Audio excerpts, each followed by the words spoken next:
Salut à tous, j'espère que vous allez bien. Nouvelle vidéo aujourd'hui. Je vais vous faire un petit point rapide sur la Honda. J'ai avancé un peu. J'ai pas pu avancer énorme, mais on va faire un petit point. Je vais vous dire un peu ce que je veux faire et autres. Et on va passer tout de suite à de la carrosserie, parce que j'ai reçu un pare-choc cassé à la maison. Et je me suis dit que ça pourrait plaire à certains de voir les étapes, comment je leur fais, leur mettre en place et tout. Même si c'est pas du tout mon métier, que je suis pas carrossier, je vais quand même vous montrer. Peut-être que ça plaira à certains. Allez, je vous montre ça tout de suite. Donc voilà. Donc, comme vous pouvez voir, donc, le moteur de la tondeuse, il a été sorti. Donc là, vu l'état, un bon coup de nettoyage et tout. Puis je pense qu'on va enlever toutes les plaques et autres. On va essayer de leur faire une beauté. Mais bon, pour l'instant, elle est là. Le moteur, donc, il est sorti. Je l'ai mis à vidanger. Ça fait quelques jours qu'il est là posé. Donc la vidange, elle est bonne. J'ai essayé vite fait de nettoyer un peu ça. Mais bon, je suis pas mécano hein, de base, mais pour le plaisir, j'essaye de nettoyer, mais je vais regarder. Hein. Grâce à YouTube, il y a toujours des tutos. Parce que je veux pas faire n'importe quoi. Bon, après, je vais racheter de la pâte à joint parce qu'il n'y avait pas de pâte à joint, il n'y avait pas de joint, il n'y avait rien. Donc voilà, l'intérieur, bon ben je peux pas nettoyer. Vous voyez la grosse marque pour ceux qui s'y connaissent.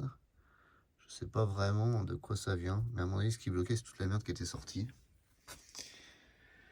Là, pareil, hein, c'est tout dégueulasse. Je vais voir comment nettoyer ça. Je pense un bon coup de... Si je bouge tous les trous, je sais pas si ça reste quelque chose si je mets une unité en frein dedans. Non, ce que je pensais, peut-être boucher les trous, balancer une unité en frein, un coup de soufflette partout. Peut-être un peu de WD sur tout ce qui bouge. Après, quoi que ça a l'air. Et cet échappement. Putain, si j'avais la possibilité de refaire l'échappement là autrement. Faut que je vois ça, j'en sais rien. Puis voilà, un bon coup de WD sur tout ce qui est rouillé, sur tout ce qui est... Parce que si vous voyez les... Regardez l'état.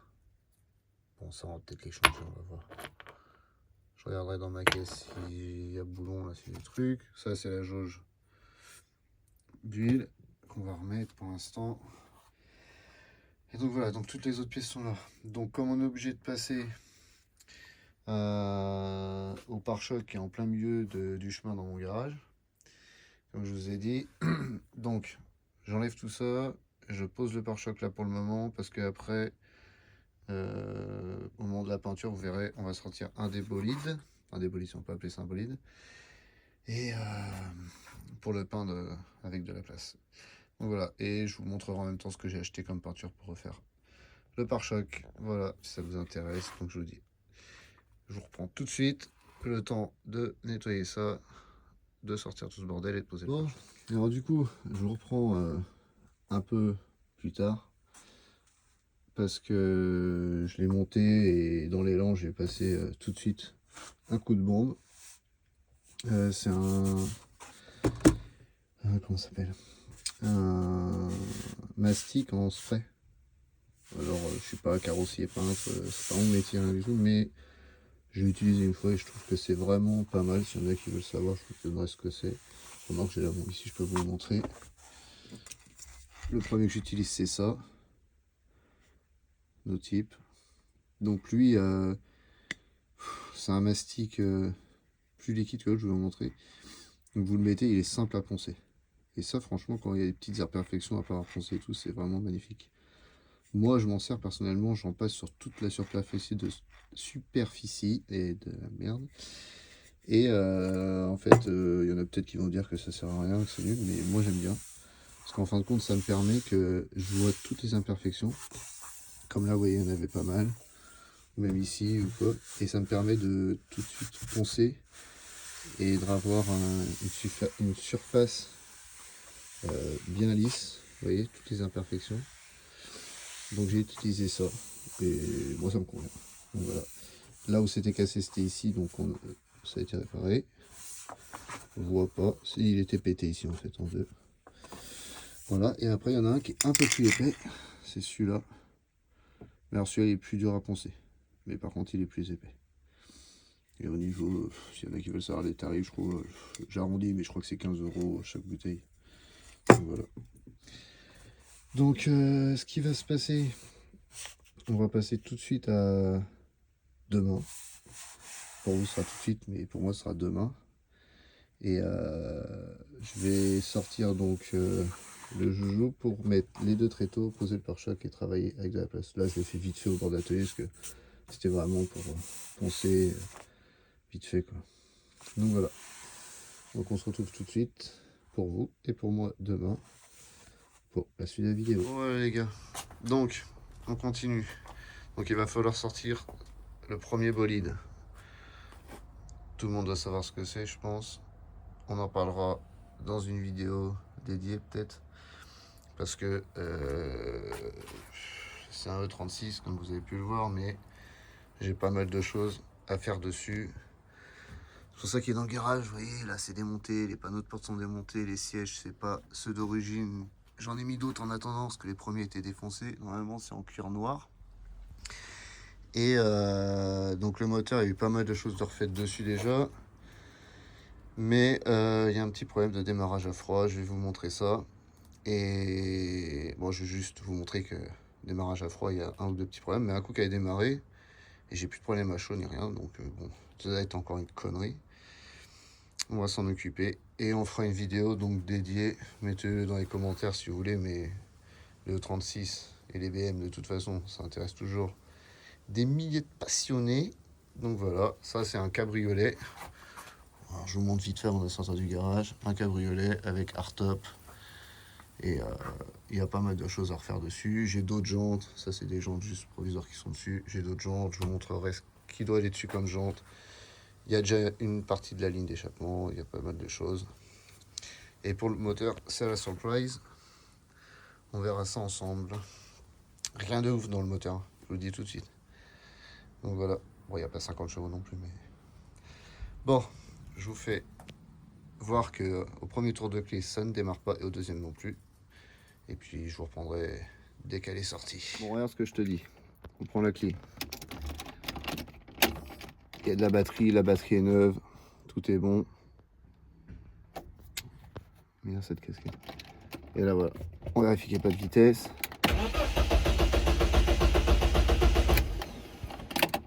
Et elle veut pas. C'est ça le problème. Donc, je sais pas ce qui se passe. Je vais remettre un coup de... Hop. Vous voyez? Je sais pas. Comme vous pouvez voir, elle a 216 000 km. La voiture, parce que le moteur, je vous ferai un tour de tout ce qui a été refait dessus. L'aiguille d'essence, bon, elle a jamais fonctionné, donc ça, je m'en bats les couilles, on verra plus tard. Sinon, tout va bien. Bon, je la sors. Bon, ça y est, elle est démarrée. Je vais aller se tourner un peu. Vous voyez.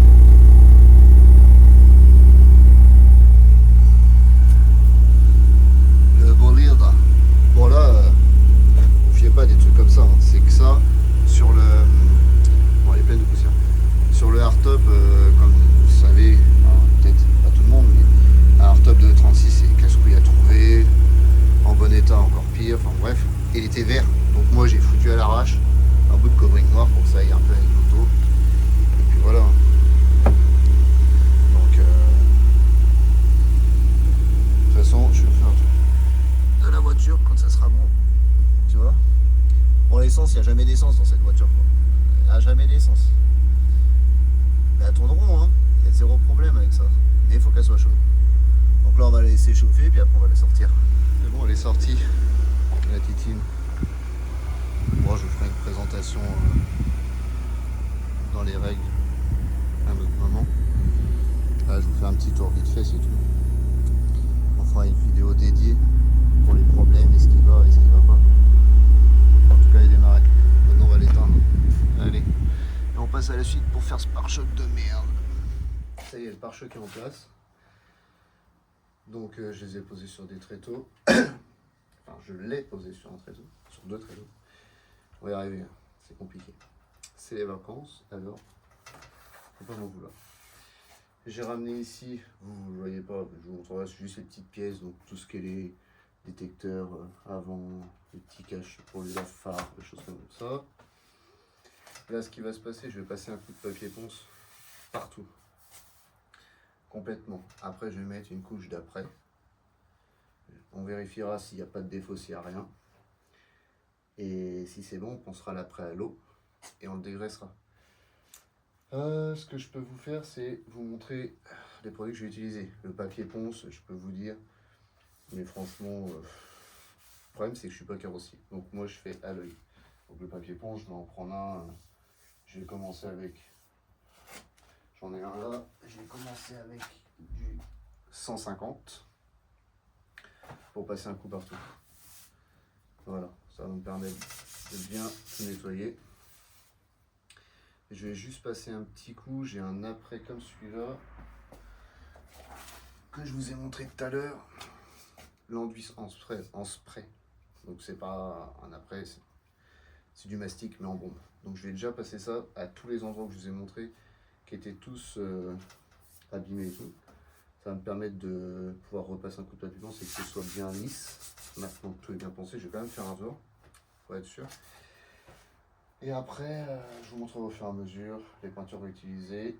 Et bon, le primaire, ça par contre, perso, je mets un basique, je me casse pas la tête, de toute façon c'est dessous. Vraiment, je me casse pas la tête pour ça. Par contre, après, pour le dégraissant, je vais utiliser celui-là. Le dégraissant de chez Notype.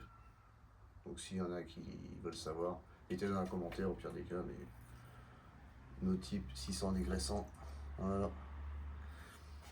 Ça va me permettre de pouvoir dégraisser tout le pare-choc avant la peinture. Parce que le problème qu'il y a, c'est que si vous faites pas ça, alors il y a peut-être des carrossiers ou quoi qui vont voir la vidéo qui vont rigoler, mais si vous faites pas ça, le problème c'est que, comment je vais expliquer, vous allez voir à des endroits ça va faire des points, des endroits comme si la peinture tenait pas, comme si la peinture elle devenait, je sais pas, moi je vais dire comme de l'eau, mais ça fait bizarre. Et si j'ai bien compris, c'est des trucs de silicone, ça enlève tous les trucs silicone, je sais pas quoi. Bref, on s'en fout, c'est du dégraissant, faut en passer avant de peindre, je le fais, point final. Je suis pas carrossier, mec. Là, je suis en train de préparer un pare-choc d'Audi. Je vous la montrerai la Audi. C'est une Audi A5, à la base diesel, mais qui fait plus de bruit que mes essences. Bon, peut-être pas que tous mes essences. Parce qu'il y en a une que je vous présenterai un de ces quatre, je pense que non, ça fait pas autant de bruit. Voilà, pour la peinture, je vous montrerai après, au moment de la passer en peinture, ce que j'utilise comme peinture. Là, je vais passer un coup de papier vite fait et je vous reprends pour vous montrer comment je passe le mastic en spray. Et pareil, je ferai un accéléré à chaque fois que je ponce et tout, parce que je pense pas que vous allez rester 10 ans à me regarder poncer. Déjà que moi ça me fatigue de le faire, alors vous, regardez pendant des heures un mec poncer, je pense pas que ce soit intéressant.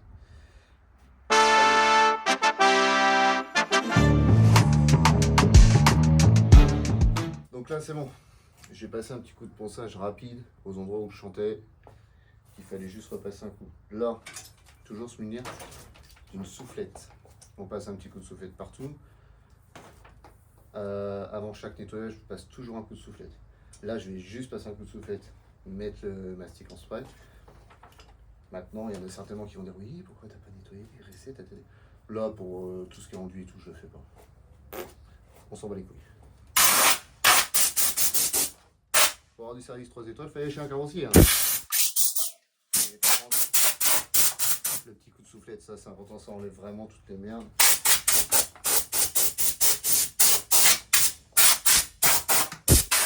Désolé pour le bruit gênant.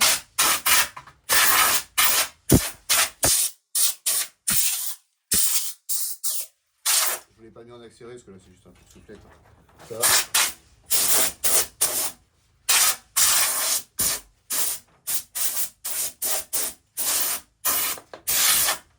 Vous me direz au passage le son comment il est parce que je vais certainement investir dans un micro quelque chose si le son n'est pas ouf. Voilà, qu'est-ce qui me fait chier là? Ah oui, j'ai des petits supports. Ah d'accord. Bon. J'utilise donc l'ambiance spray que je vous ai montré. Donc, il suffit de le secouer. Je le fais vite fait parce que j'ai déjà fait. Et là, on passe un coup. Partout où j'ai refrotté pour voir. Hein. Et ça, vous allez voir. Après, il y a juste à. C'est comme un enduit de finition en fait. C'est le même principe, sauf que c'est beaucoup plus simple à installer, ça reste lisse, et à poncer c'est magnifique. Donc là, pas besoin d'être carrossier, hein. Peindre à la bombe, ça doit faire partie des choses les plus simples, je pense.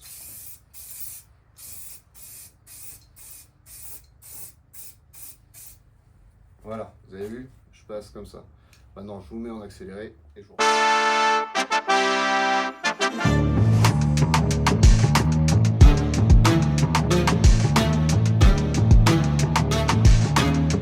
Voilà. Le pare-choc est prêt à être peint. Donc, qu'est-ce qui a été fait? Le mastic en spray a été mis, j'ai poncé. Le seul petit endroit où il y a un petit truc, c'est ça. Mais j'ai essayé, je sais pas, ça va pas revenir. Je vais pas m'acharner non plus, c'est pas un truc qui va se voir énormément. Là, ça se voit comme ça, mais après, on le verra plus. Donc, le pare-choc a été poncé. Après, je l'ai mis en après. Et après, je l'ai poncé à l'eau. Donc là, il est lisse complet. Là, je passe la main, je sens strictement rien. Voilà. Je vais peut-être repasser un petit coup en combien? En 1000 ou 2000 à l'eau peut-être. Mais sinon, dans l'ensemble, c'est parfait. Donc ce qui va se passer, c'est que on va pouvoir passer à la mise en peinture. Donc voilà, je vais préparer tout ça et je reprends en direct pour vous faire la présentation des bombes de peinture et puis de la première couche. Et voilà. Bon voilà, ça y est, le pare-choc est peint, je vais vous le montrer tout de suite. Donc au niveau des peintures, j'avais dit que je vous montrerais ce qui a été utilisé. Donc je vais vous montrer ça tout de suite. Et ce qui va se passer, le pare-choc, on va le remonter sur la voiture. J'espère que je vais réussir à filmer un peu, sinon je vous filmerai une vue d'ensemble et tout, et on fera un point à la fin. La peinture est pas mal. Bon, malheureusement, j'ai pas de cabine, donc il y a eu des petits trucs qui sont mis dessus, et j'avais protégé, mais bon, il y a quand même des trucs. Je vais vous montrer ça tout de suite. Donc voilà ce que je vous disais. Donc la peinture, là, je vais poncer le vernis à l'eau et passer un coup de polish. Et vous voyez, alors je sais pas si on va pas bien. Ça se voit plus en vidéo qu'en vrai, mais vous voyez tous les petits trucs blancs, les petites peluches qui se sont mis. Bon, il y en a qui, voilà, il y en a qui s'en vont en direct, hein, qui viennent encore de tomber d'ailleurs. Et donc, voilà. Donc toutes celles qui sont tombées pendant que le vernis est en train de sécher, ça va partir au ponçage. Mais la peinture est vraiment belle, donc je vous mettrai petite vidéo pare-choc installé sur la voiture. Et voilà. Donc pour les bombes de peinture utilisées, la peinture, on a pris Icar comme ça. Donc on l'a choisi par rapport au râle, ou je sais pas comment on appelle ça, de la peinture du véhicule, pour être sûr d'avoir la même peinture. Donc voilà, chez eux, très bonne peinture, facile à appliquer. Enfin, après, il faut quand même peut-être savoir un peu peindre à la bombe, mais simple à appliquer quand même. Faut pas... Par contre, ils préconisent deux bombes de noir, bon là en l'occurrence de noir, donc de couleur, pour un pare-choc. Si vous venez en commander, je vous conseillerais de prendre 3 quand même, parce que 2 c'était juste. J'aurais bien voulu repasser une couche bien propre partout en plus, donc c'était limite, mais on a réussi quand même. Et pour le vernis, toujours chez eux, il n'y a pas... Franchement, le vernis est encore mieux, franchement. Alors par contre, il faut le prendre en 2K, parce qu'il y a le 1K qui existe, il est un peu moins cher je pense, mais le 2K c'est vraiment une tuerie. Et pareil, on a pris 2 bombes, et il m'en reste encore. Donc là par contre le vernis 2 bombes ça suffit pour un pare-choc. Donc voilà, bon, j'installe ça et on voit tout de suite le résultat final. Allez. Bon, voilà les gars, l'Audi, le pare-choc est remonté. Désolé, j'ai pas pu filmer leur montage, tout ce qui a été fait dessus, parce que au début il y a eu des problèmes et tout, et du coup j'ai pas tout de suite filmé. Et quand j'ai voulu filmer, au lieu d'appuyer sur play pour la vidéo, j'ai appuyé sur play, mais sur les photos, bien évidemment. Donc voilà. Hem, donc qu'est-ce que je voulais dire? Là, donc il a été remonté, donc je l'ai poncé à l'eau un coup que tout était sec et je l'ai poli. J'ai fait tout ça sur place, il a été remonté et tout. Du coup, je vais vous mettre tout de suite, quelques photos comme ça vous voyez tout de suite, à quoi il ressemble monté.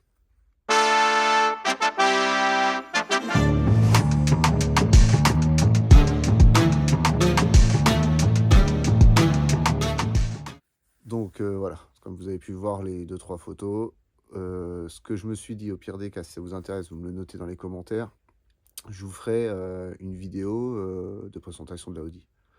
Parce que comme vous avez pu le voir pour ceux qui connaissent un peu, vous avez bien vu que c'est pas le pare-choc d'une Audi A5, coupé standard. Donc il y a plein de choses qui ont été faites dessus, je sais pas, par exemple des downpipes, l'échappement, genre plein de choses, enfin tout un tas de trucs. Donc si ça vous intéresse, je peux vous faire une vidéo complète sur cette voiture, de présentation et tout. Et pour les prochaines vidéos, donc là je pensais, comme vous avez vu dans la vidéo, je vous ai fait un tour de la BM. Je pensais vous présenter la BM avec, ce qui a déjà été fait, ce qui va être fait, ce qui est déjà là comme pièce, ce qu'il faut faire, les problèmes qu'elle a, les problèmes qui ont déjà été réglés et on peut faire un tour de tout ça dans la prochaine vidéo certainement. Et après, beh, je ferai des vidéos sur cette voiture au fur et à mesure qu'on fera des choses. Bon, il y aura d'autres vidéos entre temps parce que forcément que je vais pas me mettre à 100 sur cette voiture, étant donné que j'en ai d'autres à m'occuper aussi, dont je vous ferai des comment ça s'appelle? Des vidéos dédiées à ça. Donc voilà, donc dans les commentaires, mettez-moi si vous voulez voir la Audi. En ce qui concerne la BM, je vais vous préparer une vidéo. La Audi, dites-moi et je vais vous dire à la prochaine vidéo. Je vais vous laisser sur ça. Pensez à vous abonner, ça motive un peu, un like et je vous souhaite une bonne fin de journée. Tchuss!